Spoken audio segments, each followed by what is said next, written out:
वाचालं पङ्गुं लङ्घयते गिरिं यत्कृपातमहं वन्दे श्रीगुरुं दीनतारिणं। कृपया क्षमताम् अपराधिजनं कलुषायुतसक्तसुदीननरम् सुपथे परिचालय सर्वदिनं प्रणमामि च माधवदेवपदम्। वञ्चाकल्पतरुभ्यश्च कृपासिन्धुभ्यैव च पतितानां पावनेभ्यो वैष्णवेभ्यो नमो नमः। श्री कृष्ण चैतन्य प्रभु नित्यानंद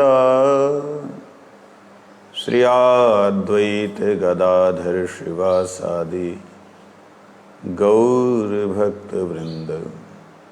हरे कृष्ण कृष्ण कृष्ण हरे हरे, हरे राम राम राम हरे हरे। भूमौ स्वकलितपादानां भूमिरेव वलम्बनं त्वयि यजातय अपराधानां त्वमैव शरणं प्रभु, त्वमैव शरणं प्रभु, त्वमैव शरणं प्रभु।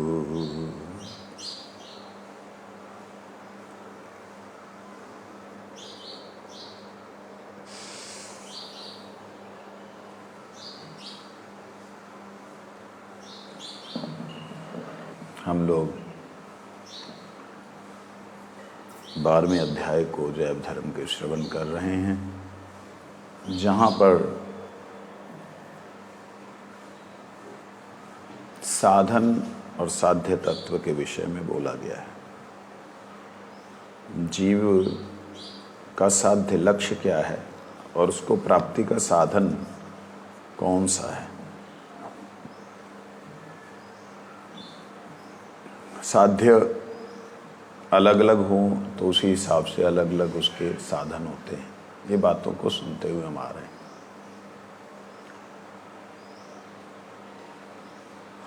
यहाँ कल हमने श्रवण किया था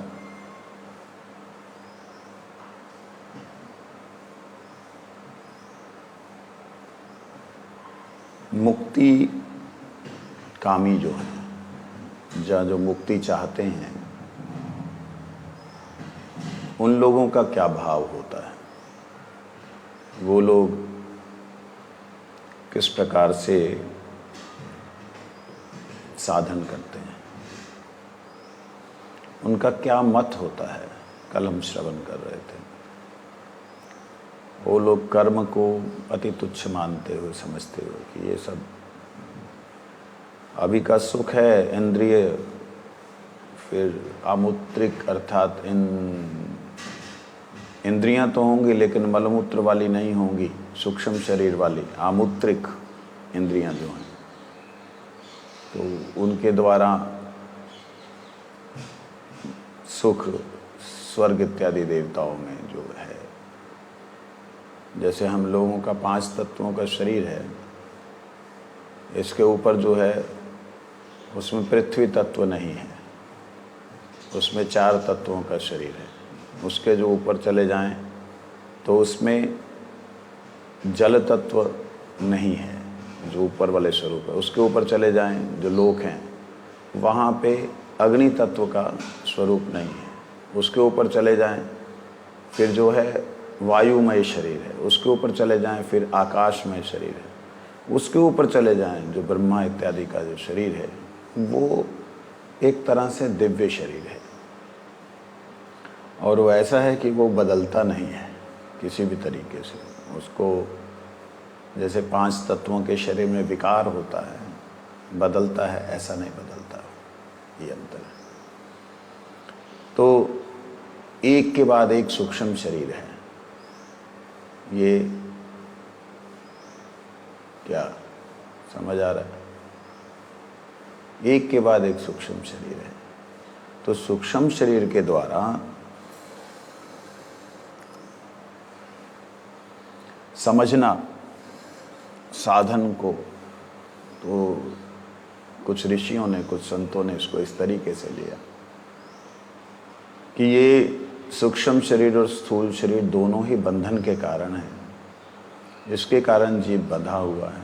इसलिए मुक्ति वाली कल्पना, मुक्ति वाली अवस्था, मुक्त अवस्था ही सही अवस्था है।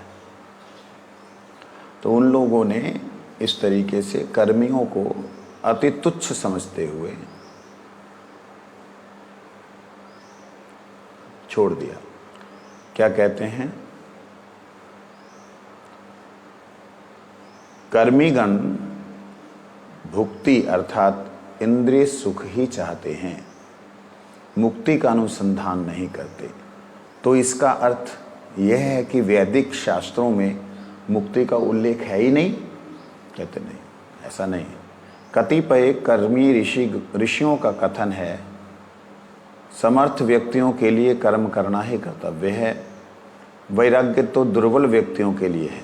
ये सभी अवस्थाएं निम्न अधिकारियों को उनके अपने अपने अधिकारों के प्रति निष्ठा उत्पन्न करवाने के लिए दी गई हैं। अधिकार में से अच्युत होने पर जीव का कल्याण नहीं हो सकता। अपने अपने वर्तमान अधिकार में पूर्ण निष्ठा रखते हुए कर्तव्य पालन करने से अगले उन्नत अधिकार में सहज ही प्रवेश मिलता है।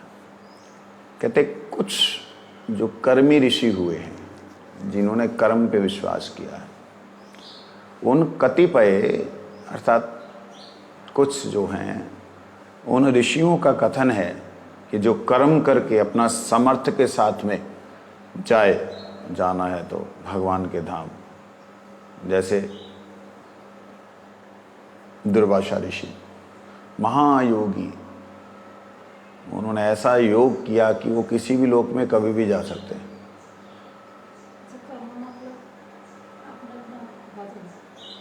अपना अपना साधन जो कि इंद्रियों के सुख के लिए हो। इंद्रिय का सुख मतलब दो तरह की इंद्रियां हैं, एक तो ये शरीर हो गया, 5 ज्ञान इंद्रियां, एक सूक्ष्म शरीर है जिसमें ये सब होता नहीं है लेकिन इसका पूर्ण अनुभव होता है। जैसे स्वप्न में आप पूर्ण अनुभव करते हैं, स्वप्न में जो शरीर दिखाई देता है उस शरीर का संपूर्ण अनुभव जैसे इस शरीर में होता है वैसे वहाँ होता है, लेकिन वहाँ इंद्रियां ऐसी वाली नहीं है। वो उसको इंद्रिय ही कहा गया है, वो सूक्ष्म इंद्रियां हैं, ये स्थूल इंद्रियां हैं, समझे नहीं? तो ऋषियों ने बोला कि तुम जो है किसी भी कर्म को तुच्छ समझ के मत छोड़ो। कोई भी कर्म जो है उसकी गति जो है अंत में वही है, मुक्ति है। अंत में तुम डेफिनेटली मुक्त हो जाओगे। अगर तुम किसी भी कर्म को करते हो उसके अंदर तक चले जाते हो तो एक समय ऐसा आएगा तुम उससे बाहर भी निकल जाओगे। ऐसा उन लोगों का मत है। जैसे ऋषि चारवाक हैं, वो तो नास्तिक ऋषि हैं। ऋषि गौतम हैं, गौतम ऋषि ने थोड़ा कर्म के ऊपर जोर दिया, किसी ने योग पे जोर दिया, तपस्या पे योग दिया। लेकिन इन्हीं ऋषियों में से कुछ ऋषियों ने ये निश्चय किया कि जो अगर सुखों की लालसा या सुखों की इच्छा जीव के हृदय में रहेगी तो वो कभी भी मुक्त नहीं हो सकता। इसलिए इस सुखों की लालसा खत्म होनी चाहिए। तब उन्होंने मुक्ति की व्यवस्था दी और उन्होंने क्या कहा कि अपने अपने निष्ठा से अपने अपने कर्म को करो, करते करते उसमें वैराग्य प्राप्त करो, वैराग्य प्राप्त करके आगे का मार्ग पकड़ो। ये जो मुक्ति का मार्ग दिखलाने वाले ऋषि हैं उन्होंने कहा कि ठीक है, कर्म करना अच्छा है, वो सब कर्मों को करो। जैसे भगवान का पूजन करना है, पूजन एक प्रेम से होता है, एक कर्मानुष्ठान होता है। कर्मानुष्ठान कैसे होता है कि कर्म को मुख्य रखा जाता है, जैसे इसके बाद ये देना है, उसके बाद ये देना है, उसके बाद ये देना है, तो आप मेरा देने वाला तरीका देखो। ये देना है तो देने वाले में तिलक भी अगर लगाना है तो ऐसे लेंगे, वो लिया, ऐसे को तिलक लगाया जाता है, अमुकाय स्वाहा इदम तिलकम। तो ये अक्षत देना है, चावल देना है, इदम अक्षतम अमुकाय स्वाहा। तो वो कर्म मार्ग में देवता की प्रसन्नता नहीं देखी जाती, कर्म के अधीन समझा जाता है प्रभु को। जिसकी भी उपासना करते हैं उस देव को कर्म के अधीन समझा जाता है, लेकिन देव कर्म के अधीन नहीं है। तुम्हारे कर्म से प्रसन्न होकर तुम्हें कुछ दे सकते हैं। इन निम्नाधिकारी व्यक्तियों को उनमें निष्ठा देने के लिए, ये वो पक्की तरह स्थिर हो जाएं, निष्ठा प्राप्त हो, तभी अगला स्टेप लेंगे। तो उनको निष्ठा देने के लिए कुछ ऋषियों ने कर्म को बहुत श्रेष्ठ बोला है। उन्होंने कर्म के अधीन सभी को बतलाया। उन्होंने तो यहाँ तक बोल दिया, देखो कर्म के अधीन भगवान राम हैं, भगवान कृष्ण कर्म के अधीन है। जहाँ जन्म हुआ भाग्य में, वहाँ पे प्रेम नहीं था, वहाँ से फिर यशोदा के पास आए। अरे भगवान तो कहीं भी प्रकट होकर के कंस को मार सकते थे, क्या नहीं? और रसूलों को मारा तो मार सकते थे, लेकिन कहने का अभिप्राय यह है कि भगवान कर्म अधीन है। ऐसे जो कर्मी ऋषिगण हैं वो भगवान को भी कर्म के अधीन बना देते हैं, समझे नहीं? तो वो लोग फिर आगे बोलते, देखो कर्म कभी नहीं कटता है, कर्म कांटे से कटता है। जैसे फिर वो तुम्हारा पंच पांडवों को लेते हैं कि पंच पांडव को देखो, उनको सारे कष्ट मिले, भगवान उनके साथ रहे, तब भी भगवान उस कर्मों को नहीं काट सके। इस प्रकार से कुछ ऋषिगण कर्म को बहुत महत्व देते हैं, जिससे कि जो लोग दैविक कर्मों में विश्वास नहीं रखते, जो लोग शुभ कर्मों में विश्वास नहीं रखते, उनका शुभ कर्मों में विश्वास हो, अधम से कनिष्ठ अवस्था में आए, तो कनिष्ठ अवस्था में आकर के उनको कनिष्ठ की जैसी सेवा, जैसे शुश्रूषा, ये अर्पण कर दो, ऐसा अर्पण कर दो, वो उनको सिखाया जाता है, जिससे कि वो आगे बढ़ सके। इसलिए यहाँ कहते हैं सभी व्यवस्थाएं निम्नाधिकारियों को उनके उनके अधिकारों के प्रति निष्ठा उत्पन्न कराने के लिए दी गई हैं। अधिकार से गिर जाने पर जीवों का कल्याण नहीं हो सकता। जैसे कर्मी का अधिकार अभी मुक्ति में नहीं है, मतलब मुक्ति मार्ग में नहीं, अभी निष्ठा नहीं हुई, लेकिन वो मुक्ति मार्ग पे चल पड़ा। अब चल पड़ा तो क्या होगा? गिरेगा। जैसे मुक्ति मार्ग क्या है? संन्यास, वैराग्य, ये सब मुक्ति का मार्ग है। इस पे चल पड़ा, गिरेगा। अभी तक उसके कर्मों में, कर्मों के प्रति, स्वसुख के प्रति, इंद्रिय सुख के प्रति उसकी लालसा खत्म नहीं हुई, बस चल दिया, तो उसमें खतरा है। इसलिए कहा कि अपने अपने अधिकार के अनुसार अपनी अपनी जगह पे अच्छे ढंग से खड़े होकर के फिर चले आगे। यहाँ कहते हैं अतएव वेदों में इस प्रकार की निष्ठा उत्पन्न कराने वाली व्यवस्थाओं की निंदा नहीं की गई। यदि ऐसी व्यवस्थाओं की निंदा करें तो वे अधोगति को प्राप्त होता है। संसार में जितने भी उन्नत जीव हैं वे सभी अपनी अपनी अधिकार निष्ठा का अवलंबन कर उन्नत हुए हैं। कर्माधिकार में कर्मों की ही अधिकतर प्रशंसा देखी गई है। उनमें कर्मों की अपेक्षा श्रेष्ठ मुक्ति साधक ज्ञान की श्रेष्ठता का प्रतिपादन नहीं देखा गया। देखिए क्लियरली बोला, जब कर्माधिकारी शास्त्र हैं, जहाँ ग्रंथ हैं, जहाँ ऋषि हैं, उन्होंने कर्मों को ही महत्व दिया। जैसे कोई भी वेदों को देखिए, वो सारे के सारे मैक्सिमम वेद जो हैं वो कभी अग्नि को, कभी इंद्र को, कभी वरुण को, कभी मरुद को, अलग अलग देवताओं को प्रसन्न करने की चेष्टाएं और यज्ञ अनुष्ठान है ना।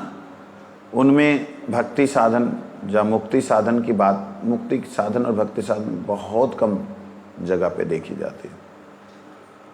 कहते उसी प्रकार ज्ञान अधिकार में मुक्ति की प्रशंसा के रूप में उल्लेखित वेद मंत्रों की प्रतिष्ठा दृष्टिगोचर होती है। कहते जैसे कर्म अधिकार की है, ऐसे ज्ञान अधिकार की वेदों में पुष्टि देखी गई है। जैसे कर्माधिकार के ऊपर ज्ञानाधिकार अवस्थित है, उसी प्रकार ज्ञानाधिकार के ऊपर भक्ति अधिकार अवस्थित है।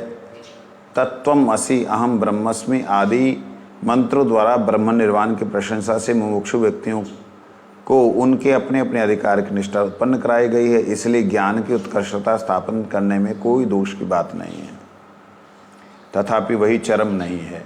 यहाँ तक सिद्धांत की बात है। वेद में भक्ति को ही साधन और प्रेम भक्ति को ही साध्य के रूप में वर्णन किया है। देखिए, कहते हैं ज्ञानाधिकारी व्यक्ति के लिए ब्रह्म निर्वाण की जो है प्रशंसा, ब्रह्म में विलीन होने की प्रशंसा उसमें जो की गई है वो ज्ञान मार्गियों के लिए निष्ठा उत्पन्न कराने के लिए की गई है, इसलिए उसमें दोष बिल्कुल भी नहीं है। अब आप देखिए, ज्ञान मार्ग को हमारे वैष्णव लोग बड़ी ही निंदा करते हैं। योगी ऋषि और तपस्वी कितने जन्म बितावे, बिना तुम्हारी कृपा हेतु की कौन दरस तेरा पावे इत्यादि। वो लोग तो हमारे दुर्वासा ऋषि इत्यादि को तो वो लोग कुछ गिनते ही नहीं, वैष्णवगण। लेकिन ये बहुत बड़ा अपराध है, ये उचित नहीं है। क्यों? जिन दुर्वासा ऋषि की गति वैकुंठ में सीधी एंट्री है, जो वशिष्ठ ऋषि साकेत में सीधा एंट्री है, जो पुलत्स्य ऋषि हैं, इन सब ऋषियों का भगवान के धाम में आना जाना लगा रहता है। तो उन ऋषियों के मत को आप इस प्रकार से बोल करके निंदा करें, वो सर्वथा अनुचित है, ऐसा नहीं करना चाहिए। जहाँ कहते हैं वेदों में भक्ति को ही साधन, प्रेम भक्ति को ही साध्य रूप में वर्णन किया। ये बात किसने कही? हम कौन किन का वर्णन सुन रहे हैं? श्री वज्रनाथ और रघुनाथ दास बाबा जी महाराज, ठीक है ना। तो रघुनाथ दास बाबा जी महाराज, जो कि रघुनाथ दास गोस्वामी जी के शिष्य हैं, उन्होंने ये बात कही। वज्रनाथ जी ने प्रश्न किया, क्या महावाक्य में अवान्तर साध्य और साधन की बात रह सकती है? जो वेद के महावाक्य हैं, क्या उनमें अवान्तर मतलब जो लक्ष्य है उसको छोड़ के दूसरी बात रह सकती है? जो आवश्यक हमारा लक्ष्य है, जो अवश्य प्राप्ति है, उसको छोड़ करके कोई अंतर, उसमें अलग कोई बात लिखेंगे वेदों में? आप कह रहे हैं वेद में तो कर्म अधिकार निम्न अधिकार है और मुक्ति प्राप्ति के जो अधिकारी हैं ज्ञानाधिकार वो मध्यम अधिकार है, उत्तम भक्ति बोल। कहते कि वेदों में इस प्रकार से एक कम बढ़ती लिखा जाता है? कौन पूछा? वज्रनाथ बाबा जी महाराज कहते हैं, आप जिन वेद वाक्यों को बतला रहे हैं, उन्हें वेद में कहीं भी ना तो महावाक्य ही कहा गया है, ना ही दूसरे वाक्यों को श्रेष्ठ बतलाया गया। वेद में जहाँ पे आपने बोला कि तत्वमसि अहम ब्रह्मस्मि सोहम इत्यादि, ये कहीं भी वेद में नहीं कहा गया कि ये महावाक्य हैं। इसको महावाक्य बोल करके मतलब महावाक्य मतलब महावाणी, ये श्रेष्ठ बात है, ऐसा बोल के कहीं बताया नहीं गया। और ना ही ये बताया कि ये वाले ये नहीं वो श्रेष्ठ है, ऐसा किसी को भी श्रेष्ठ बोल करके वेदों में कहा नहीं गया कि यही सर्वश्रेष्ठ है। ठीक है, वास्तव में प्रणव ही महावाक्य है, ओम।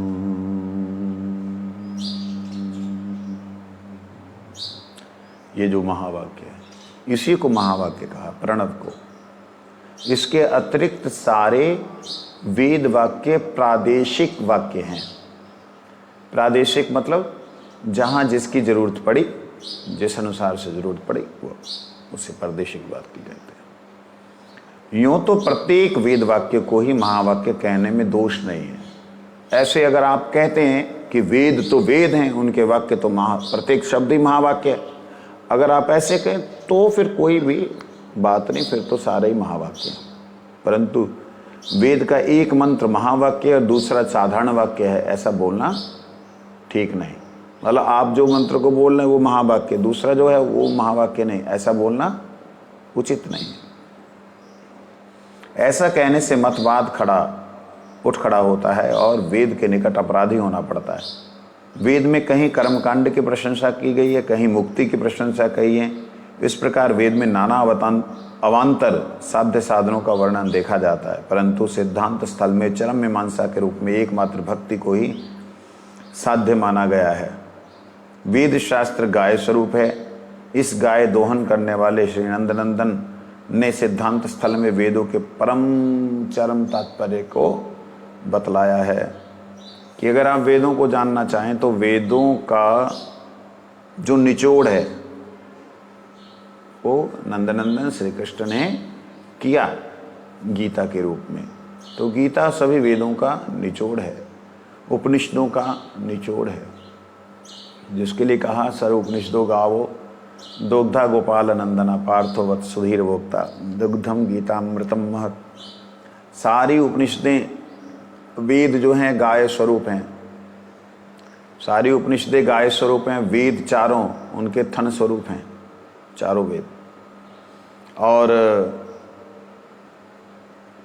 दुग्ध स्वरूप में गीता ज्ञान है। दुग्धम गीता अमृतम महत्। दुग्ध जो है वो गीता के स्वरूप में दूध है। और जो भोक्ता कौन है, वो सुधीर भोक्ता वो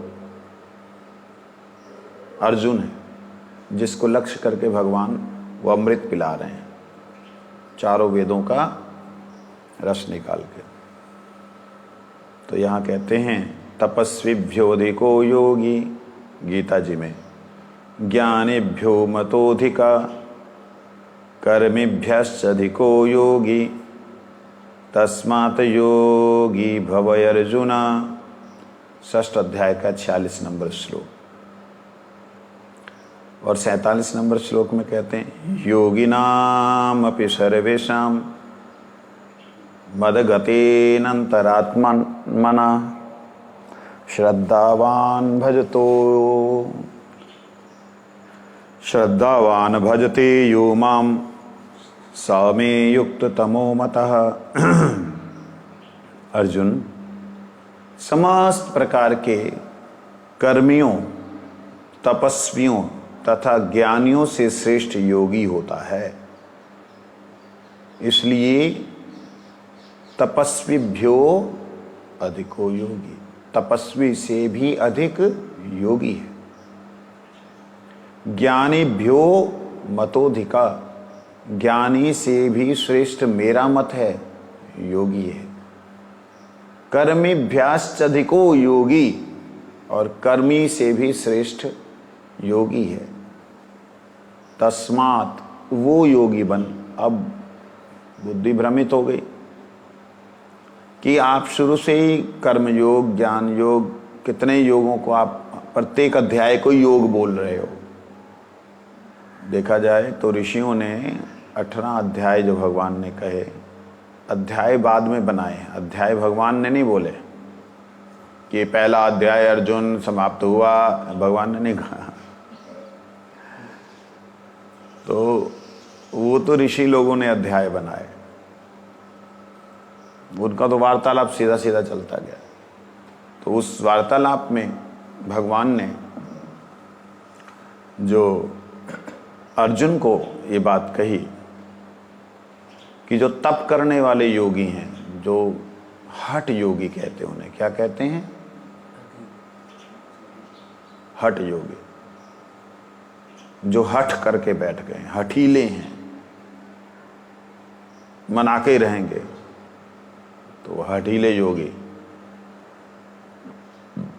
उनसे अधिक योगी है, श्रेष्ठ योगी है। हठीलों से अधिक श्रेष्ठ योगी है। ऐसा योगी कौन सा है? जो जिद ना करे। वो योगी योगी कैसा है गाय। भगवान बोले है वो है। तो कौन है? ज्ञान योगी, उसने सारा हठ छोड़ दिया, वो ना, उससे भी मत अधिक, उससे भी मेरा मत है अधिक, वो श्रेष्ठ है। अच्छा, फिर कर्म योगी सर्वश्रेष्ठ होगा, कर्म योगी से भी श्रेष्ठ है। अर्जुन का दिमाग घूम गया, हाथ जोड़े हुए, प्रभु हाँ, योगी नाम अपि सर्वेशाम मदगतेन अंतरात्मा श्रद्धावान भजते यो माम समय युक्त तमो मता। मेरी बात मैं अपना मत बतला रहा हूं, मैंने इतने वेद उपनिषद इत्यादि के सार को तेरे सामने रखा है। इन सब में श्रेष्ठ योगी है जो मदगतेन अंतरात्मा, जिसने अपनी अंतरात्मा और बाहर आत्मा दो होती हैं। अंतरात्मा क्यों बोला? इसका मतलब बाहर आत्मा भी होती है।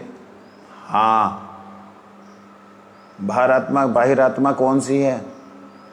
हमारा शरीर, इसको मैं बोलता हूँ मैं आ गया, मैं तो इसको बोल रहा हूँ, मैं आ गया, वहाँ हूँ नहीं हूँ पता नहीं। मैं अपने मन को कई बार मैं कहता हूँ। तो देहात्म बुद्धि युक्त मैं और सूक्ष्म शरीर युक्त बुद्धि जो है वो मैं, और एक स्वयं जो इनसे परे अंतर है, इनसे भिन्न भी है और भीतर भी है, वो आत्मा। समझे नहीं? कहते उस अंतरात्मा को जो मुझे समर्पित कर देता है। अंतरात्मा का दूसरा अर्थ होता है जितनी आत्माएं इस शरीर में विद्यमान हैं, जितने भी इसमें सेल बॉडी में विद्यमान हैं, उन सभी सेलों से अलग जो सेल है, जो आत्मा जिसने शेल, एक कवर धारण किया हुआ है, वो आत्मा जैसे ही शरीर से निकलती है, बाकी सारा शरीर धीरे धीरे नष्ट होने लगता है ना? तो वो मूल आत्मा, वो है सभी आत्माओं से अलग आत्मा, सभी आत्माओं के भीतर वो बैठी है। बात समझ आ रही है? इसलिए उसे अंतरात्मा कहा। तो अंतरात्मा के साथ में जो मुझ में गति प्राप्त करता है, अर्थात मुझ में प्रवेश कर जाता है। मद गतीन अंतरात्मा, अंतरात्मा के द्वारा मेरे में प्रवेश करता है। अच्छा, आप में प्रवेश करके तो आप ही बन जाएगा, है ना? आप में अगर वो प्रवेश कर गया फिर तो उसका कोई अलग अस्तित्व नहीं रहा।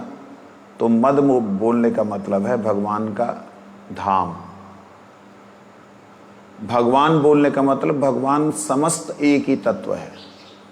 उनका प्रकाश, उनका स्वयं का धाम, स्वयं का रूप, गुण सब एक तत्व है। इसलिए भगवान बोलते मदगतेन, बोलने का मतलब वो मुझ में प्रवेश करता है। अच्छा, योगियों के लिए बात सेम बात, ओ देखो योगी जो है सब कुछ छोड़ करके भगवान में प्रवेश कर जाता है, भगवान उसके लिए बोल रहे हैं।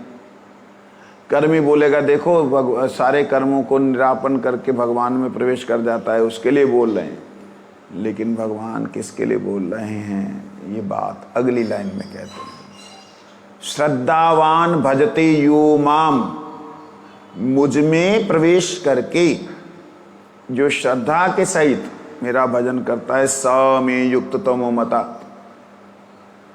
मुक्त होने के बाद श्रद्धा से जब वो मेरे धाम में, जब मुझ में प्रवेश करता है और मेरी सेवा करता है, तब वही युक्ततम है। युक्तोत्तम, युक्ततम मतलब युक्त उत्तम, युक्त मतलब सही, ठीक, तो वो व्यवस्थित है, सबसे श्रेष्ठ वही है। तो यहां पे एक प्रश्न होता है,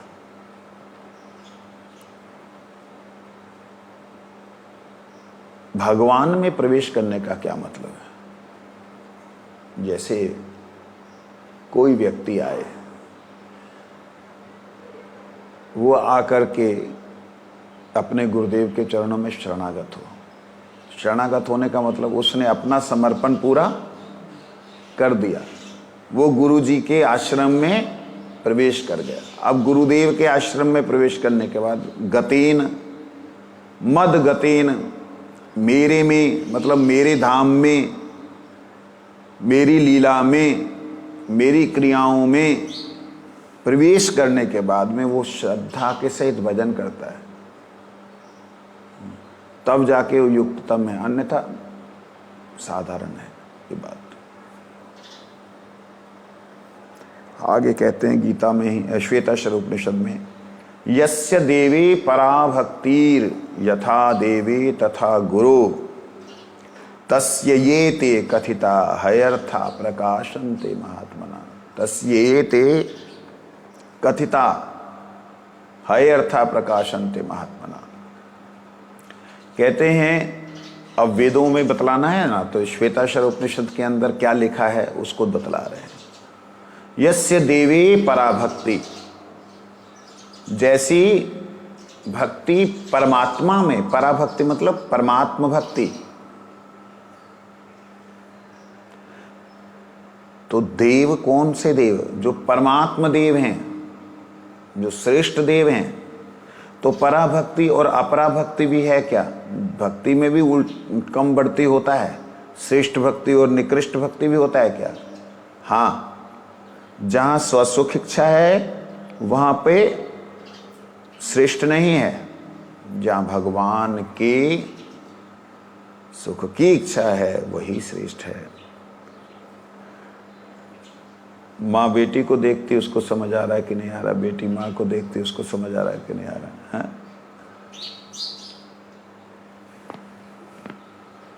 तो इसलिए कहते हैं यस्य देवे पराभक्ति, जैसे देव में, जैसे प्रभु में, जैसे अपने इष्ट में परम भक्ति व्यक्ति करता ना कि मैं बस प्रभु की सेवा करूंगा, तो कहते यथा देवे, जैसे देव में, तथा गुरु, वैसी ही गुरु में निष्ठा होनी चाहिए।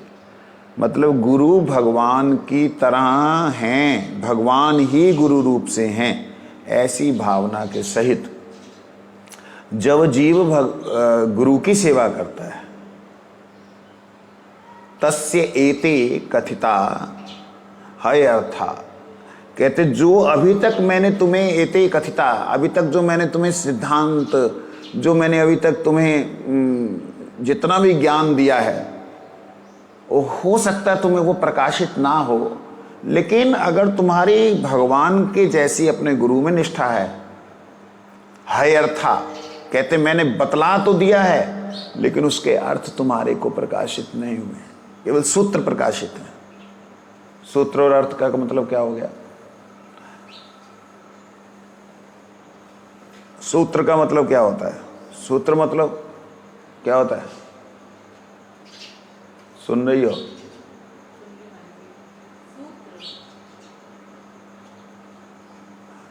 सूत्र का मतलब होता है हिंट, जहां ऐसा शब्द जिसके अंदर बहुत रहस्य है उसे कहते हैं सूत्र। सूत्र का मतलब एक तरह से की, चाबी, ताले की। ताला खोलने के बाद मालूम पड़ेगा अंदर क्या है, यह है सूत्र। समझे?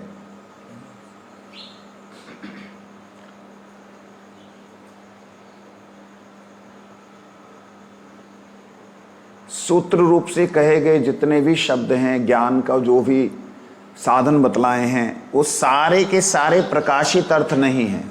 वो प्रकाशित अर्थ नहीं मतलब उनका अर्थ क्या है ये वास्तविकता में ऋषियों ने बतलाने का समय नहीं रहा उनके पास। तो सिद्धांत बोलने के बाद में ऋषि कहते हैं कि देखो मैंने ये सब बोल दिया तुमको, प्रकाशित कितना होगा तुम्हारी योग्यता के अनुसार है। अब योग्यता क्या होनी चाहिए? क्या होनी चाहिए योग्यता? यही होनी चाहिए कि सही कैसे गुरु की सेवा करनी और इतना मन की सेवा करनी। क्या योग्यता होनी चाहिए?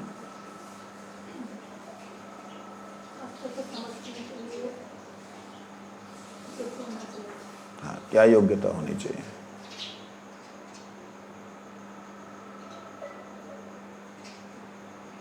क्या होनी चाहिए योग्यता? योग्यता तभी आएगी जब गुरुनिष्ठा होगी, जब उनको बोलेंगे हम जैसे करेंगे, योग्यता होनी चाहिए। योग्यता है जैसी भगवान में निष्ठा है ठीक वैसी गुरु में निष्ठा हो। यही योग्यता से है अर्था प्रकाशन्ते, सारे अर्थ प्रकाशित होंगे। नहीं तो ऐसे ही सूत्र करो कहते हो किसको? महात्मने। महात्मने का मतलब वो आत्मा महान होगी जो गुरु में निष्ठा भगवान की तरह रखे। ऐसी आत्मा साधारण नहीं है, उन्हें महात्मा कहो। वो महान आत्मा जो ऐसी निष्ठा रखने वाली, उसके अंदर सारे अर्थ प्रकाशित हो जाएंगे। ये चीज भक्ति रस्य भजनम तदिहाम उत्रोपाधीने रस्ये नाम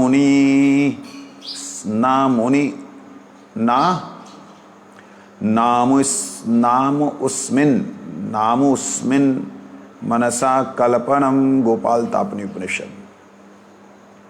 कृष्ण के प्रति भक्ति ही भजन है। लोक की और पारलोक की समस्त कामनाओं का परित्याग करके कृष्ण के प्रति मन को समर्पण पूर्वक प्रेम की अधिकता से तन्मय हो जाना ही भजन है।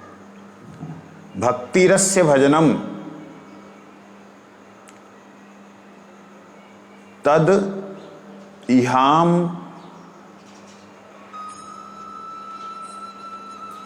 इहा अमुत्रो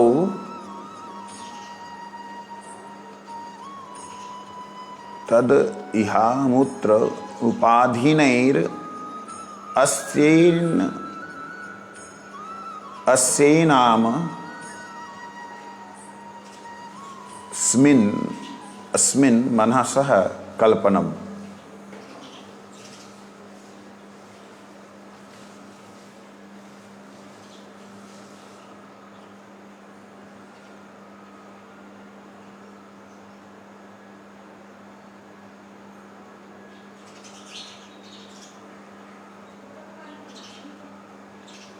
देखिए, कहते भक्ति रस्य भजनम। भक्ति का जो वास्तविकता में भक्ति जो भजन के रूप में परिवर्तित होगी। भक्ति भजन है, एक ही बात है, लेकिन भक्ति से जिनकी भक्ति कर रहे हैं उनको आनंद मिलेगा। भक्ति से जब आनंद प्राप्त होता है तो वो भजन होता है। समझे नहीं? भक्ति का मतलब है भजरातु सेवायाम तृप्ति, आत्म तृप्ति। भजन जो भक्ति जो है सेवा करके खुद आनंद प्राप्त करता है, वो कहते हैं भक्ति है। लेकिन वही जो है भगवान जब आनंद प्राप्त करते हैं तो वो भजन है। बात एक ही है। भक्ति से भी भगवान प्रसन्न होते हैं। भजन शब्द थोड़ा और उन्नत हो गया। कहते हो भजन कब होगा? वो भगवान का आनंद कब होगा?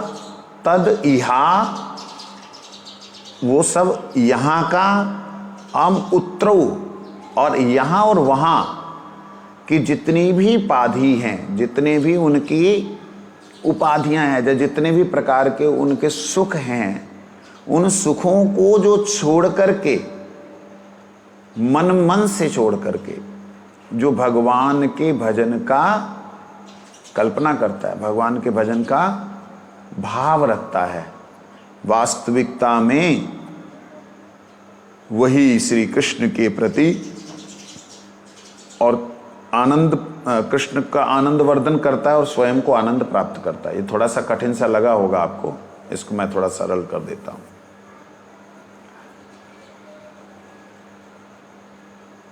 हमारी मन की जितनी भी कल्पनाएं हैं इस जगत और उस जगत की, इस जगत और उस जगत की जितनी भी कल्पनाएं हैं, वो सारी कल्पनाएं पूरी तरह समाप्त करके जो भगवान की सेवा में लगता है वही भगवान को आनंद प्रदान करता है, स्वयं आनंद पाता है। समझ आई बात?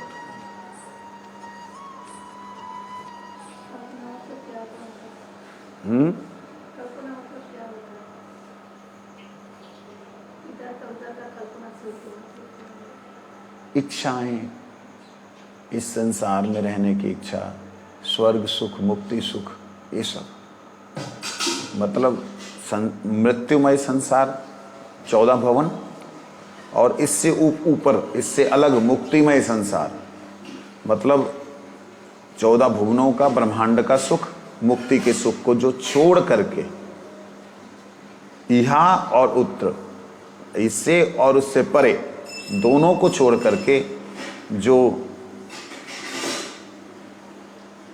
मन में कल्पना करता है किसकी? भगवान की भक्ति की, सेवा की, वही वास्तविकता में भगवान को प्रसन्न कर पाता है। ये गोपाल तापनी उपनिषद में कहा है। और बृहन अरण्य को उपनिषद में कहते हैं आत्मानैव प्रेमुपासितः, अर्थात आत्मा की ही प्रीतिपूर्वक उपासना करो। यहां आत्मा का मतलब क्या हुआ? आत्मा की उपासना करो। आत्मा नामैव प्रियम उपासिता। इसका अर्थ एक होता है कि अपनी आत्मा में ही रमन करो, अपनी आत्मा को ही प्रसन्न करो, अपनी आत्मा का ही भजन करो, अपनी आत्मा से ही प्रेम करो। इसका एक अर्थ ये है। और दूसरा अर्थ है अपनी कौन, मैं कौन, फिर मेरा कौन। अपना मतलब मेरा है ना, जो आपन है। तो मैं कौन? आत्मा। मेरा कौन? भगवान। तो अपनी आत्मा मतलब स्वयं को नहीं आप भजन कर सकते, स्वयं को नहीं प्रेम कर सकते। कर सकते हो? तो स्वयं को प्रेम करने के लिए अगर बोला जा रहा है तो अपनी आत्मा मतलब आत्मा की आत्मा, परमात्मा।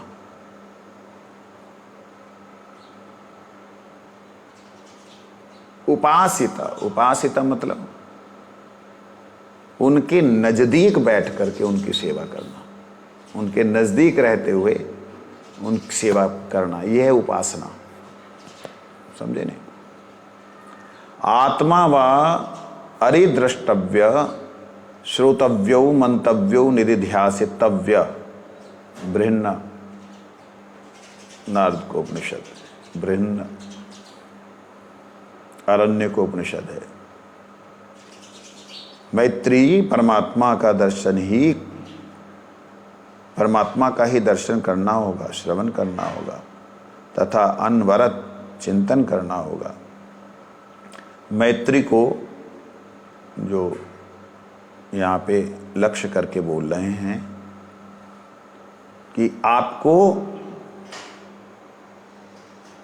देखने के लिए, अगर सुनने के लिए अगर कुछ भी है इस जगत में, वो है आत्मा।